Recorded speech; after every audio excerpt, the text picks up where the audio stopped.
Appartamento va a fuoco, anziana si rifugia sul poggiolo, salvata dai vigili del fuoco. Momenti di paura attorno alle 23 di giovedì sera, quando in via Lago d'Aorta a Vicenza, in un appartamento al secondo piano, è divampato un incendio che ha costretto la proprietaria, una 81enne, a rifugiarsi sul poggiolo, dove i vigili del fuoco l'hanno trovata rannicchiata e impaurita.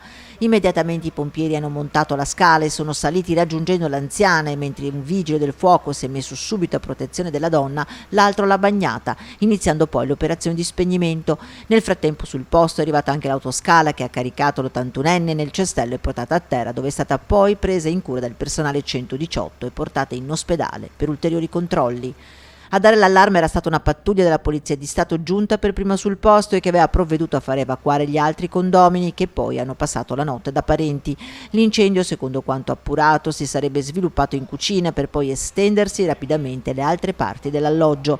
Le operazioni di spegnimento da parte dei vigili del fuoco, 3 squadre e 9 operatori, si sono concluse solo a notte fonda. Oggi infine verrà fatta una verifica dell'appartamento distrutto dalle fiamme e di quello sottostante. Le cause del rogo sono al momento al vaglio dei vigili del fuoco.